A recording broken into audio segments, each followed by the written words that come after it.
everyone, how's it going? This is Jared Johnson with Music Compound. Today we're going to be going over learning independence on the drum set, what that is, and particularly applying that to like a samba beat, for example, and how to learn complex patterns, okay? So learning independence and complex patterns faster.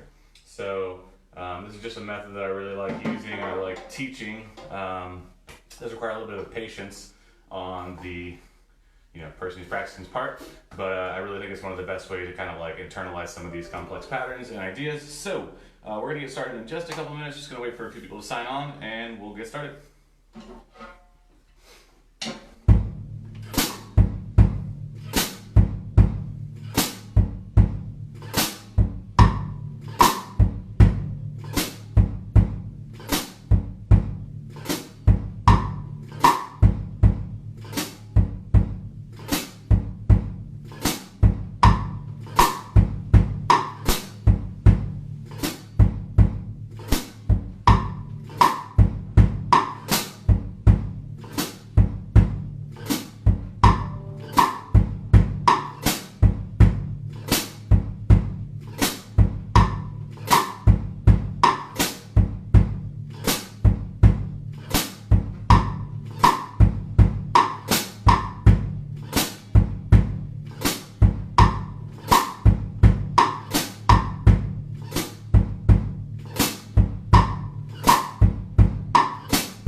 Well, let's go ahead and get started.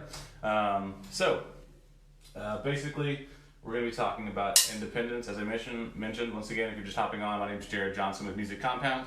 I'm a drum instructor in there, as well as a band instructor, and we're going to be working on independence for the drum kit. And so just to kind of touch on what independence really means, obviously with drums it's pretty fun because with a lot of beats you can end up using all of your limbs, and you have to coordinate them together to hit at the right time, leave certain things out. It could be mixed up, a million different variations of patterns that you can do. So, but learning independence is really basically about, okay, if I'm playing this on my hands, I want to be able to play whatever I want to without messing that up.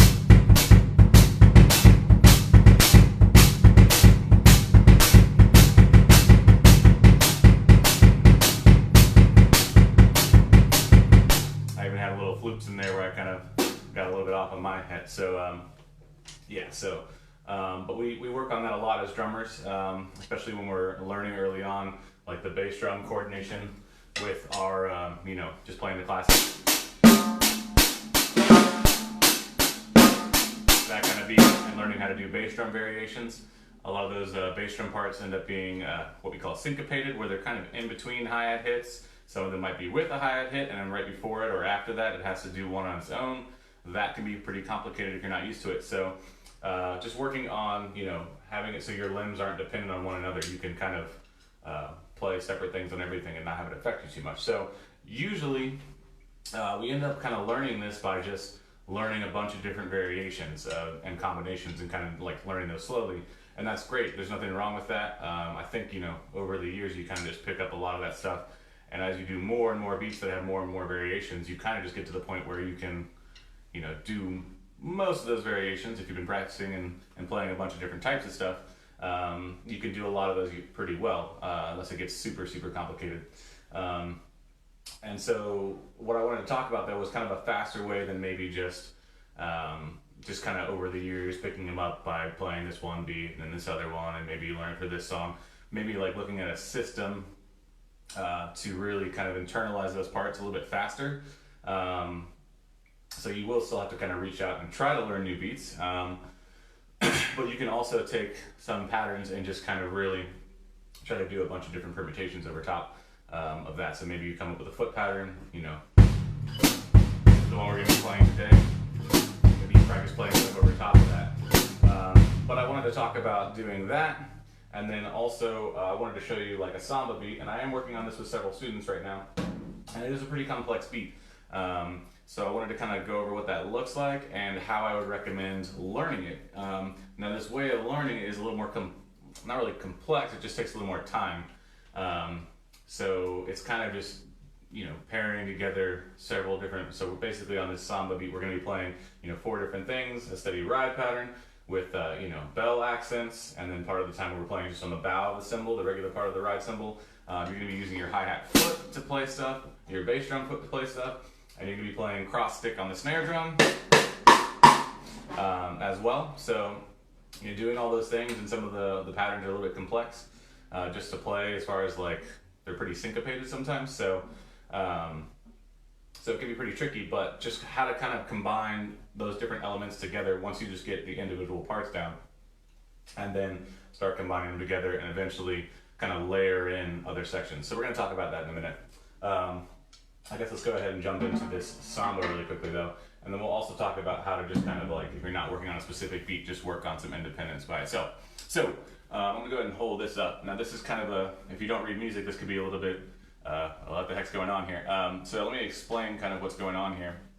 I have a row of X's up here on top. If you don't read music, or if you do read music, sorry if I'm boring you right now, but I did try to make this as simple as possible. It probably wouldn't be written like this with everything connecting all the way down, but I figured that's the easiest way to view it for someone who doesn't necessarily read music. So, but yeah, we're going to be playing, so X's up here are going to be our ride cymbal. The X's down after that. This would normally be like where your snare drum goes, which would be a dot, but because we're playing on the cross stick, we're actually going to have an X there. Normally, X's are going to mean cymbals of some sort, right? But in this case, they actually mean cross stick, which is that sideways stick snapping thing on the snare. So then we have our bass drum down low, and then just below that is another X. So once again, probably going to be a cymbal, and it's going to be our hi-hat foot, okay? So generally speaking, if you kind of just look at the notes by the ties up top here, or lack thereof, we've got a quarter note, we've got 3 sets of eighth notes, 2 more sets of eighth notes, a quarter note, and 2 more sets of eighth notes. So that part is pretty simple. If we just, you know, 1, 2, and 3, and 4, and 1, and 2, and 3, 4, and would be the pattern that we're playing, just in terms of just the sheer rhythm, okay? But what each part is playing is obviously very different. You'll notice the first 2 hits, for example, we've got 3 different things going on, and it's not the same 3 things. So, you know, it gets pretty complex if we go all into it. But what I want to do rather than that is I want to show you how to basically break down each of these parts, learn them all separately so you know each pattern, like each, you know, just play the ride part, just play the cross stick part, just play the bass drum part, just play the hi-hat part. More than likely we'll play the feet together because it's kind of actually helpful to play those together to understand what's going on there. But so we're going to play all those separately. I don't really have a whole lot of space here, so I am going to post a picture with this as well of the breakdown of all these different parts and then like the combinations that I do with them to help people learn these. But the idea is we're going to play these all separately and then combine them in different ways. So once we learn each part, we're going to go ahead and play like our feet part with the ride part. Just those 3 things together. And then we're going to play the feet part with the cross stick part added in, which is what I was kind of doing at the beginning of the lesson here. I was just kind of having fun. And then we're going to learn how to play the bell part, the ride part with the cross stick. I probably won't have time to go into every variation of this, but you're going to get the drift after a little bit, and I will once again post a picture of these separate parts so you can practice them on your own if that's what you want to do. But you'll get the kind of idea of what's going on, and then how we kind of layer in and start combining, you know, 3 or all 4 things. All right. Okay. So real quickly, let's look at the foot pattern for this one. So it's going to be, we're going to be doing 1, 2, and 3, 4, and 1, 2, and 3, 4, and 1, and that's where we start over again, okay? So once you get going, you just have boom, boom, tick, boom, boom, tick, boom, boom, tick, boom, boom, tick, boom, boom. So 2 bass drum hits and a hi-hat chick as well. So when you very first start it though, you are only going to do 1 bass drum on the downbeat of 1, right, of the first measure. So, but after that, it's just going to be 2 bass drums every time, okay? And if you notice, the reason for that is because we do have 1 here, but as we go to repeat, boom, boom, boom, boom, boom, back to here, boom, and you keep on going, right? So once you're in it, you're going to have 2 bass drums every time. All right, so we want to practice that by itself. We're also going to be playing on our ride. We're going to be playing 1, 2, and 3, 4, and 1, 2, and 3, 4, and 1. So we've got bell hits, which if you're looking at this this transcription here, you'll notice the circles around these X on 1, 2, and 3, 4, and 1, 2, and 3, 4, and so that circle means we're going to hit the bell of the cymbal, which is going to be the center portion that's raised up here. Real quickly, a little tidbit too, a little piece of advice. When you're playing that, try to use the shoulder of your stick rather than the tip of your stick. You can use the tip, and it sounds decent. I mean, that's definitely one tone you can get out of it. But generally speaking, you're going to get a really nice loud bell sound that cuts through really well. So that's the tip of the stick. That's the shoulder of the stick. So also once you get that going, it's going to get you if you can get used to kind of almost doing like an upstroke for the 2 hits on the bow of the cymbal, you kind of get this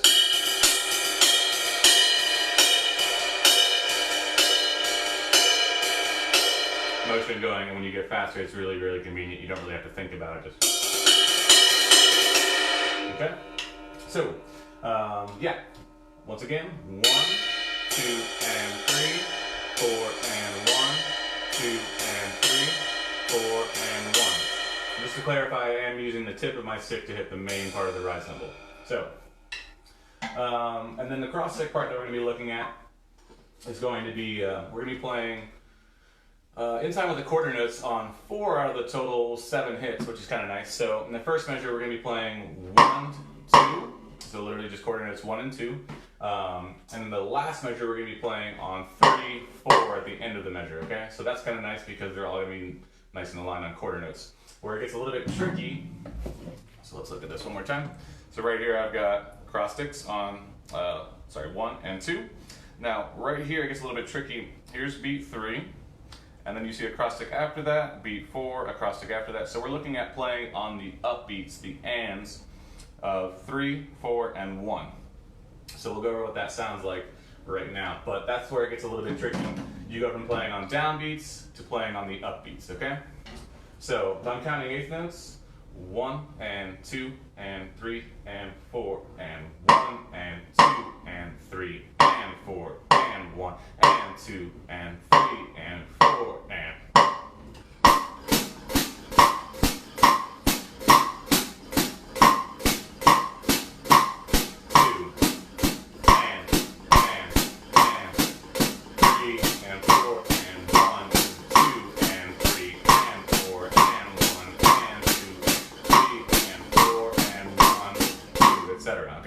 So I'm just playing those to kind of give you, an eighth note sound in the background against that that part we're playing on the cross stick. I guess it's a form of a clave. But yeah, so that would be the cross stick part. And then we've pretty much got all of our patterns now. We've gone over the cross stick, we've gone over the ride, and we've gone over our feet. I really think it's helpful for learning these together. Plus, it's a really fun foot pattern just to get used to doing, and you can kind of solo over it and do a lot of neat stuff with it. So I'm not going to break those down separately. If for some reason you would like that, you can always contact us, and I'd be happy to show you what those would sound like separately. But pretty easy to figure out anyway, I think. But if you have a question, let us know. So let's look at starting to combine those together. And so what I want to talk about is this kind of system of cycling in parts. And all that's going to be is where we're going to start out with like the foot pattern, let's say, okay? And we're going to play that a few measures in a row, like a few cycles in a row, since it's a 2-measure pattern. Let's go ahead and play through the whole pattern of 2 measures, like at least twice if you're really comfortable with it. If you're not that comfortable with it, I recommend playing that so you can get like kind of play it without really thinking about it. But most people get comfortable with it pretty quickly. And then when adding in another part that's kind of complex, I recommend kind of doing these cycles of at least 4, okay? And so what I mean by that is if we have a 2 measure, 1 measure, 2 measure, a 2 measure pattern like this, we want to play, you know, our foot pattern here a couple times, at least twice, right? If you want to keep it all even, just do 4. And then we're going to start trying to add in, let's say we're going to do our foot pattern with cross stick hits. So we're going to start adding in that cross stick pattern a few notes at a time, maybe just 1 at a time. I would say for this one, because we're playing the cross stick on 1 and 2, the downbeats, those are pretty straightforward. Those are just quarter notes, so we can probably get those in there right away, just those 2. If you have trouble doing both, then just go to 1 at first, okay? And so what you're going to do is once you play your foot pattern a few times, let's just say 2 for the sake of this exercise, but if you want to do 4, once again, do that. Whatever works for you. You're going to start adding those in. So let's say I do my 2 measures, or 2 cycles of 2 measures. You know,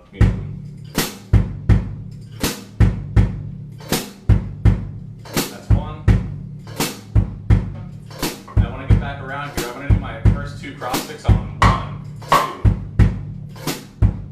And I'm just going to do that like 4 times in a row. 1, 2, and 3, and 4, and 1, and 2, and 3, and 4, and 1, 2,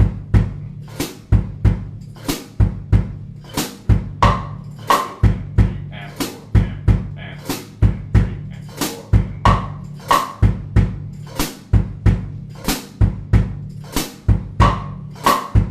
Okay, technically that was 5.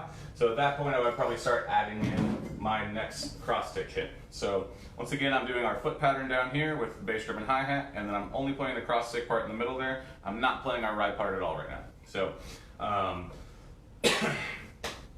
yeah, so at this point, we've already done these first 2 cross sticks. We're gonna add in just this 3rd one that's on the upbeat of 3. So 3 and, okay? And the reason we're only kind of doing like a few at a time is there's a couple things. First of all, it gets us really, really comfortable with playing this foot pattern. We're doing so many repetitions of that's going to become second nature, which is really helpful to allowing our hands, which are playing more complex things, we can really focus our brain on those things. We want that foot pattern to become like second nature. We should be able to do it while having a conversation. I should be able to do it while talking to you, that kind of thing. So you don't really have to think about walking and talking at the same time. We kind of want that to be your walking, you know what I mean? So then we kind of slowly add in. We do the first 2 cross sticks and we play that 4 times. We really get used to that, those 2 things, well, 3 things together. The bass drum, hi-hat, and cross stick pattern, at least on the first 2 beats.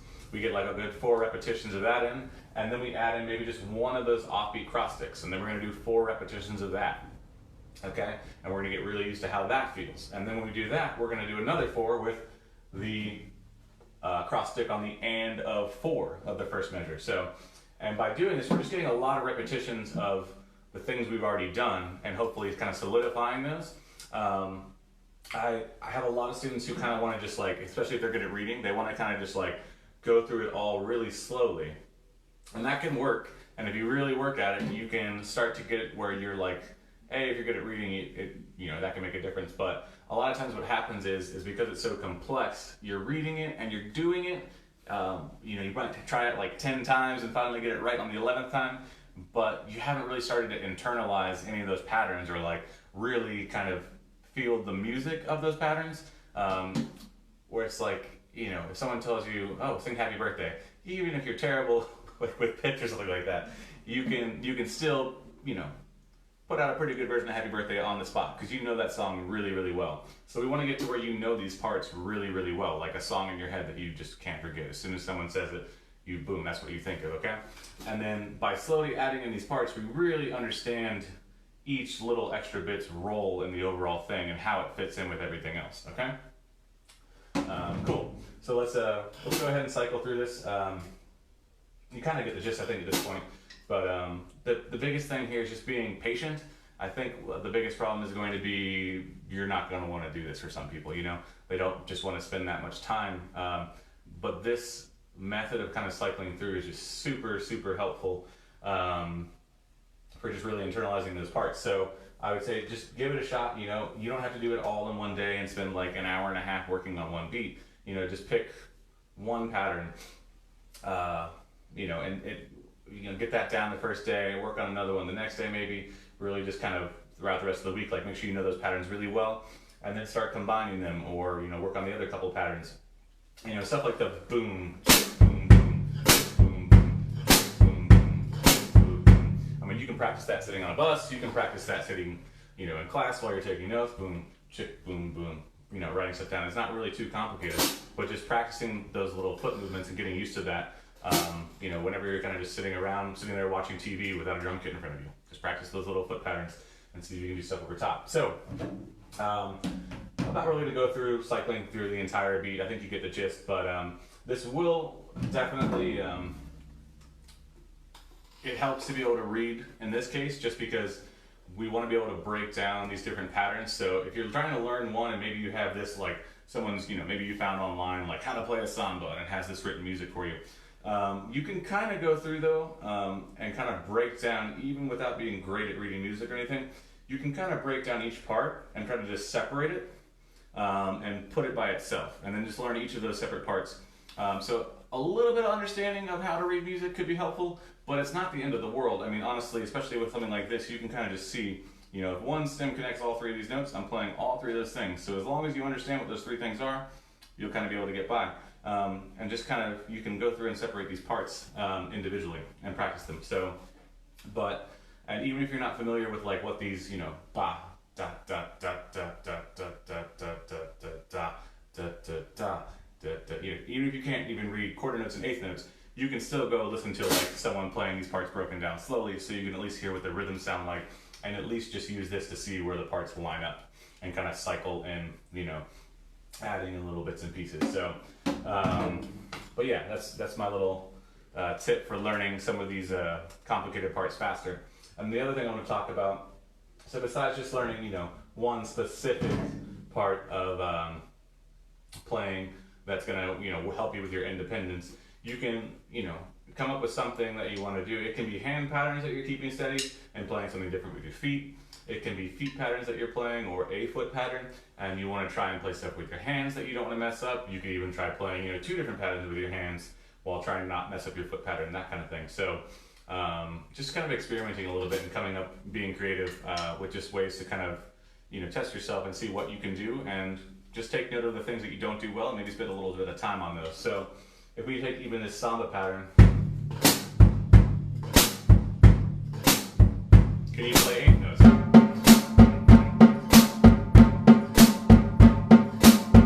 Over top. Without messing up your foot pattern. Now even you can try doing one-handed eighth notes.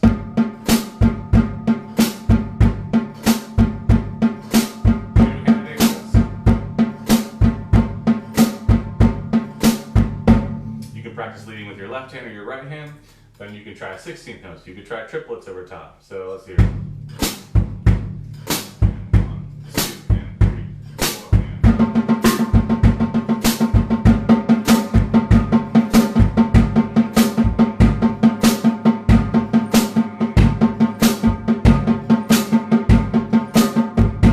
and then I actually messed up my triplets there. That's when I need to practice. So I didn't mess up my triplets, I actually messed up my bass drum pattern. So let's try that again.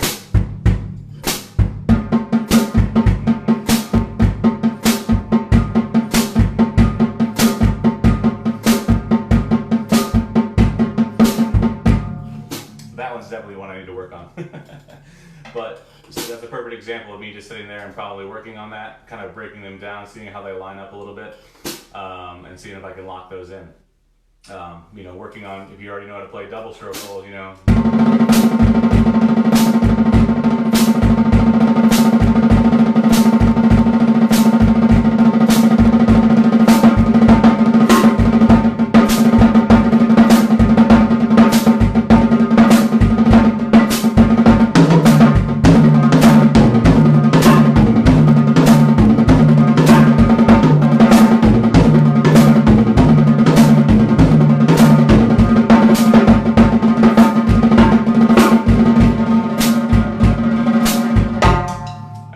combining some of those different ideas, you know.